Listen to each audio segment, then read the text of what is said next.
Hello everyone, welcome back to my channel. I am Urvi Joshi and today we are going to discuss about types of short stories and the paper code is DSCM201 and the unit number is unit 2. So total we have a 6 types of short stories: fable, anecdote, fairy tales, science fiction, gothic fiction and detective fiction. So without any further delay, let's move on to the video. The first one is fable.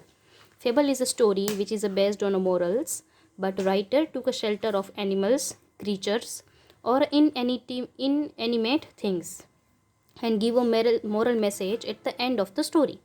In a Sanskrit literature and Indian mythologies are full of these kinds of short story.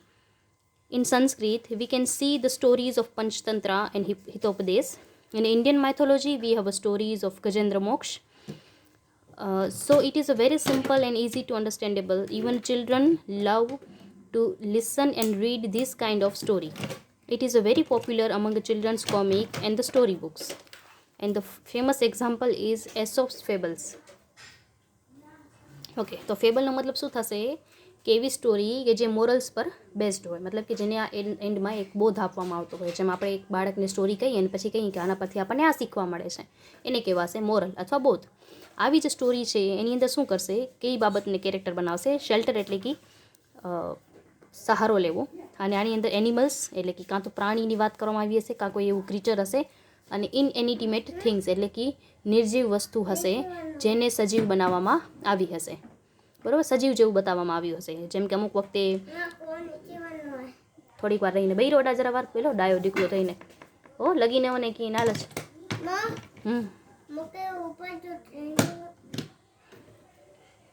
લગાવી દીધે સામ હો 2 minute બે ડાયો થઈને.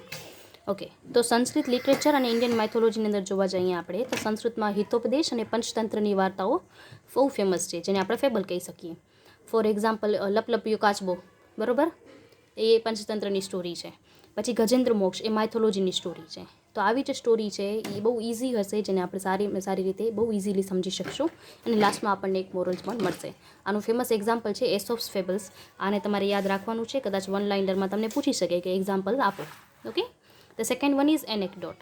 An anecdote is a type of storytelling about a real person or a real incident.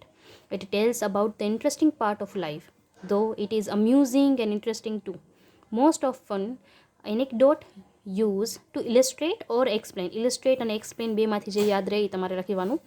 A point in an essay, article and chapter. It is very short but have no specific limits. એટલે એનેક્ડોટ લખવાની કોઈ specific limit કે કોઈ specific characteristics નથી, પણ આમાં શું હશે, રિયલ લાઈફ સ્ટોરી કે રિયલ પર્સન હશે, એનો કોઈ લાઈફની એક ઇન્ટરેસ્ટિંગ ઇન્સિડન્ટ હશે જે આપણા સમક્ષ મૂકવામાં આવશે અને એને આપણે ઇલસ્ટ્રેટ કરવામાં આવશે. ફોર એક્ઝામ્પલ આપણે એનેક્ડોટનું જોઈએ તો સ્વામી વિવેકાનંદાનું છે કે નાનપણમાં ધ્યાન રમતા, બરાબર, એ બધાને ભેગું કરતા અને એમ કહેતા કે ચલો આપણે ધ્યાન કરીએ, બરાબર, અને એનો એક ક્વેશ્ચન હતો કે શું તમે ઈશ્વરને જોયો છે. આ એક ઇન્ટરેસ્ટિંગ ઇન્સિડન્ટ છે અને ત્યારથી એની આખી લાઈફ ચેન્જ થઈ ગઈ. ઓકે, એના પછી છે ફેરી ટેલ્સ. આ બહુ સહેલું છે, સમજાઈ જાય એવું છે. ફેરી ટેલ્સ એટલે પરિકથાઓ.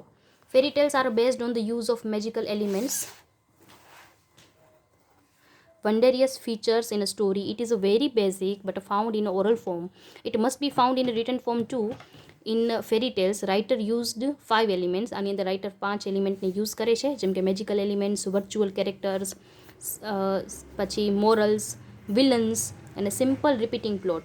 સિમ્પલ રિપીટિંગ પ્લોટ હશે, મેજિકલ એલિમેન્ટ્સ યુઝ કરેલા હશે, લાસ્ટમાં મોરલ મળશે અને એક વિલન પણ હશે, બરાબર. અને જનરલી જોવા જાઓ તો રિપીટિંગ પ્લોટ હશે. શા માટે? કારણ કે જે પણ બાળકો છે કે જે ફેરી ટેલ્સને વાંચતા હશે કે સાંભળતા હશે તેને એક મેસેજ મળે કે હંમેશા બુરાઈ પર અચ્છાઈની જીત થાય છે. ઓકે, મતલબ કે જો તમે સારું કરશો તો તમારી સાથે સારું જ થશે. એક આ જ મેસેજ આપણે દ્રઢ કરવા ઈચ્છતા હોઈએ છીએ, એક બાળકની અંદર મોરલ આપવા ઈચ્છતા હોઈએ છીએ એના રીડરને, અને ફેરી ટેલ્સ જે છે એનું એક સારું ઉદાહરણ છે. Okay, there are so many popular fairy tales like જેમ કે Cinderella, beauty and the beast, little red riding hood, Rapunzel, sleeping beauty, snow white and the ugly duckling. બરાબર, આમાંથી કોઈ પણ એક તમને જોવું હોય તો વિડીયો તમે જોઈ લેજો, બરાબર, અને તમને સમજાઈ જશે. આમ સૌ ઇઝી છે, યાદ રહી જાય એવું જ છે. Okay, science fiction. Science fiction is based on the using of scientific elements in the story. In this kind of story, writer used futuristic elements, technological changes, chemical using, and so on. So it is a very known as a speculative fiction or a time sensitive subject. બરોબર, આ આપણને one લાઇનમાં પૂછી શકાય એવું છે, તો યાદ રાખશું આપણે. અત્યાર સુધી શું જોયું કે સાયન્સ ફિક્શન જે છે એ ફ્યુચરિસ્ટિક એલિમેન્ટ્સને બતાવતું હશે, ટેકનોલોજીકલ ચેન્જીસ બતાવતું હશે, અથવા કોઈ કેમિકલને યુઝ કરી અને કેવી રીતે લાઈફને ચેન્જ કરી શકાશે, કેવી રીતે ઇઝી બનાવી શકાય. જેમ કે ટાઈમ મશીન યુઝ કરીને પાસ્ટમાં જવું, ટાઈમ મશીન યુઝ કરીને ફ્યુચરમાં જવું, જેના પરથી ઘણી એવી મૂવીઝ બનેલી છે. એનું ફેમસ એક્ઝામ્પલ આપણે જોઈએ મૂવીનું તો લવ સ્ટોરી ઓફ 2050, ઓકે, 2050. તો એ પણ આનું એક ઉદાહરણ છે જે સાયન્સ ફિક્શન પર બેઝડ મૂવી છે. ઓકે, આને બીજા કયા નામથી ઓળખીએ છીએ આપણે? તો speculative fiction or a time sensitive subject. આ બે એના બીજા નામ છે, આને યાદ રાખવું.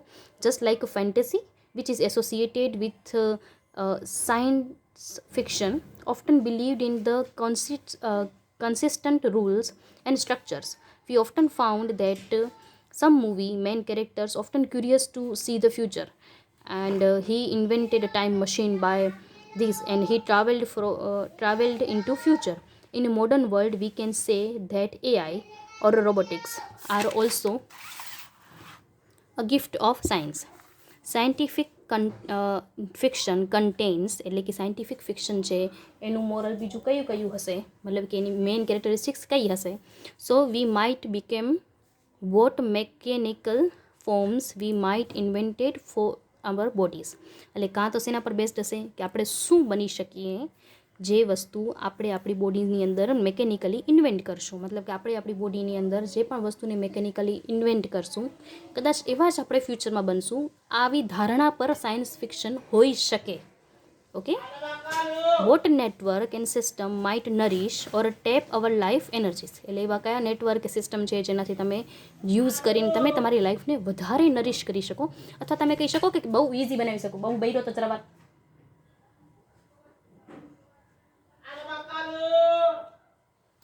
And the last one is what machine shells might contain our souls. જેમ કે AI કે robots. Okay, okay. Now Gothic fiction. Gothic fiction emerged અથવા બિગન, બેમાંથી જે યાદ રહે એ બંનેનો મતલબ થશે પ્રારંભ થવો અથવા શરૂઆત થવી. In 18th century, the main reason of that was rejection of rationalism અથવા rationalistic ideas at the time and preferred supernatural elements. Okay, 18મી સદી અને ઇંગ્લેન્ડની અંદર આની શરૂઆત થઈ. શા માટે? એ વખતે લોકો છે એ 18મી સદીનું જો તમે સાહિત્ય જુઓ ઇંગ્લેન્ડનું, તો આપણી 18th સેન્ચુરી એટલે જેને આપણે નિયો ક્લાસિકલ એજ કહેતા. અને આ નિયો ક્લાસિકલ એજનું મતલબ થતું કે જેટલા પણ ક્લાસિકલ હતા રાઇટર એને આપણે ઇમિટેટ કરતા, એના રૂલ્સને પકડીને ચાલતા. રેશનાલિસ્ટિક મતલબ કે લોજિકલ વિચારવું, તર્કથી વિચારવું. અને જે વ્યક્તિ મતલબ કે જનરલી એ વખતના રાઇટર્સ છે એના વર્કની અંદર આપણે જોતા કે મેઇન કેરેક્ટર છે એ બુદ્ધિનો વધુ પ્રયોગ કરે છે અને હૃદયનું ઓછું પ્રયોગ કરે છે. મતલબ ઇમોશન્સને દબાવી દેવામાં આવતું અને રેશનલ થિંકર હતા. ઓકે, અને આ બધી એલિમેન્ટ્સ જે છે એની અગેન્સ્ટ ગોથિક ફિક્શન ચાલુ થયું, એટલે સુપરનેચરલ એલિમેન્ટ આની અંદર યુઝ થયા. Okay, the main element of Gothic literature are dark and romantics. Characters are often scary setting and forced to face the unknown force. બરાબર, આનું એક્ઝામ્પલ જો આપણે કહીએ તો હતું આપણા પાસે monkey's paw. Okay, one act play, જેની અંદર આવું જ ગોથિક એલિમેન્ટ ઊભું કરવામાં આવે છે. Okay, the main characteristics are as under. Writer used darker aspect of humanity. આપણા જ હ્યુમાનિટીનું અંદર અથવા આપણી જ હ્યુમન ફિલિંગ્સનું જે ડાર્ક સાઇડ છે, બરાબર, બે ઇમોશન્સ છે આપણા પાસે બે પ્રકારના, એક છે પોઝિટિવ અને એક છે નેગેટિવ. પોઝિટિવ છે એ છે ફર્ગિવનેસ, લવ, કમ્પેશન, અને નેગેટિવ છે તો હેટ્રેડ, ડેથ, હોરર, રિવેન્જ, આ બધી વસ્તુ. Like horror, death and sometime romance. આ રોમાન્સ એટલે કે એવું હોય કે જેનું પ્રેમ અધૂરું રહી ગયું અને પછી ચૂડેલ કે ભૂત બનીને ભટકતા હોય. ઓકે, તો dark romance. They tried to project inevitable part of a problem rather than gave a solution of ugly head. આપણને સામે એવી પ્રોબ્લમને ઊભી કરશે એ લોકો ગોથિક ફિક્શનની અંદર કે જેનું કોઈ સોલ્યુશન હશે જ નહીં. બરાબર, અને આપણે એ જ્યારે પણ સ્ટોરીઝ વાંચશું ગોથિક ફિક્શન, તેની અંદર ક્યાંય પણ આપણે સામે એ પ્રોબ્લમનું સોલ્યુશન નહીં આપે. Okay, the first Gothic work was initially considered a joke and described as a Gothic about barbaric action. The example of Gothic literature exists in the past and today, and that is Mary Shelley's and her work on the human condition, and modern example is Stephen King's. Okay, તો gothic fiction જે છે એને જ્યારે પહેલી વખત લખવામાં આવ્યું હતું તેને ડિસ્ક્રાઇબ કરવામાં આવ્યું હતું કે ગોથિક અબાઉટ ધ બાર્બેરિક એક્શન. કોઈ પોતાના એક્શનને લઈને એટલું શ્યોર નથી અને મતલબ કે એની એ વખતે કોઈ સ્વીકાર્યું નહોતું, એને એક જોક તરીકે લેવામાં આવ્યું હતું. મેરી શેલી જે છે એનું ફ્રેન્કનસ્ટેઇન કરીને એક વર્ક છે જેને આપણે ગોથિક ફિક્શનનું સારું ઉદાહરણ માનીએ છીએ. મેરી શેલી કોણ? તો પીબી શેલીની વાઇફ. ઓકે, અને સ્ટીફન કિંગના વર્કને પણ આપણે ગોથિક ફિક્શનના સારા એક્ઝામ્પલ માનીએ છીએ. Okay, now last one is detective fiction. Detective fiction is based on the crime story. In this kind of fiction, story solves the mystery of murder and robbery. Narrator took a shelter of a professional detective like a CID. The famous example is Murder on the Orient Express by Agatha Christie, and it is known as a crime fiction and the mystery fiction. બરાબર, detective ફિક્શનનો મતલબ થશે કે એવી crime story અને એવું fiction કે જેની અંદર મિસ્ટ્રી ઓફ મર્ડર કે રોબરી હશે જેને સોલ્વ કરવામાં આવશે. જેમ કે એક્ઝામ્પલ્સ આપણે મૂવીઝને જોઈએ તો ધૂમ 1, 2, 3, બરાબર. એની અંદર શું થશે કે પ્રોફેશનલ ડિટેક્ટિવ હશે જેમ કે CID હોય, બરાબર. આવવાની મદદ લેવામાં આવશે અને એ મિસ્ટ્રીને સોલ્વ કરવામાં આવશે. કાર્ટૂન પ્રમાણે જોવા જઈએ તો ડિટેક્ટિવ મેહુલ. અને આનો ફેમસ એક્ઝામ્પલ્સ જોઈએ આપણે, બરાબર. ક્યાંય એક્ઝામમાં મૂવીના એક્ઝામ્પલ ના આપજો. ઓકે, આપણે લિટરેચરના જ એક્ઝામ્પલ આપવાના છે, પણ આ તો સમજાવવા માટે કરીને હું આપું છું. ઓકે, આના ફેમસ એક્ઝામ્પલ જોઈએ તો murder on the Orient Express by Agatha Christie, અને યાદ રાખવાનું છે, આપણને પૂછાઈ શકે એવું છે. ઓકે, અને it is also known as a crime fiction or mystery fiction. તો આટલું જ છે આની અંદર. આપણા 6 ટાઈપ્સ છે. તમને આની માટે ક્વેશ્ચન કેવી રીતે આવી શકે? તો કાં તમને શોર્ટ સ્ટોરી જે છે એના એલિમેન્ટ્સ, ઓરિજિન એ પૂછી શકે, એના અથવામાં તમને ટાઈપ્સ ઓફ ફિક્શન પૂછી શકે, અને આપણે આ લખવાનું રહેશે, બરાબર. સાયન્સ ઓફ ફિક્શનના ટાઈપ્સ લખશો તો ઇઝી પડશે કારણ કે એની કન્ટેન્ટ વધી જશે, અને જો એના એક્ઝામ્પલ્સ તમે યાદ રાખશો તે વધુ ઇફેક્ટિવ રહેશે. આની PDF તમને મળી જશે. આની PDF જે છે એ હું ટેલિગ્રામ ચેનલમાં નાખી દઈશ અને ત્યાંથી તમે એને ડાઉનલોડ કરી લેજો, જે ફ્રી છે. આઈ હોપ તમને સમજાઈ ગયું હશે. ઇન કેસ કંઈ પણ ન સમજાણું હોય, કોઈ પણ ડાઉટ હોય, કંઈ ક્વેશ્ચન હોય, રહી ગયું હોય કે આ નથી સમજાણું, તો મને કોમેન્ટ કરીને જણાવજો. હું સોલ્વ કરવાની પૂરી કોશિશ કરીશ. અને આઈ હોપ તમે ચેનલને સબસ્ક્રાઈબ કરી હશે. જો કરી હોય તો થેન્ક યુ સો મચ. ન કરી હોય તો હવેથી કરી દેજો. તમારા એવા ફ્રેન્ડ્સ કે જે કોઈ કોચિંગ ક્લાસમાં ન જતા હોય, ઇંગ્લિશ લિટરેચર રાખ્યું હોય, થોડું ટફ પડતું હોય, ન સમજાતું હોય, તો એને આ ચેનલની લિંક મૂકજો, એ લોકો સબસ્ક્રાઈબ કરી લે. અહીંયા આપણે મોટા ભાગનું સિલેબસ કવર કરશું જેથી એ લોકો પાસ થઈ જશે. પણ હા, જો તમને વધુ ડિટેલમાં કંઈ ભણવાની હોય કે ના અમને તો ભાઈ કોચિંગ ક્લાસ જોઈન કરવું છે, શીખવું છે, તો હું મારા ઓફલાઈન ટ્યુશન ક્લાસીસ ચલાવું છું, તો તમે એને પણ જોઈન કરી શકશો. અને એની પણ ડિટેલ છે એ ટેલિગ્રામ ચેનલ પર તમને મળી જશે. એવું હોય કે ના અમને મટીરિયલ જ લેવું છે, ટ્યુશન નહીં આવી શકીએ, તો પણ તમને મટીરિયલ મળી જશે. આવા કોઈ પણ ક્વેશ્ચન હોય તો તમે મને ફોન કરી શકો છો, અને એની પર ડિટેલ હું ટેલિગ્રામ ચેનલ પર નાખી દઈશ. Till then, thank you so much. May God bless you to all. ધન્યવાદ. Take care. બાય. આભાર.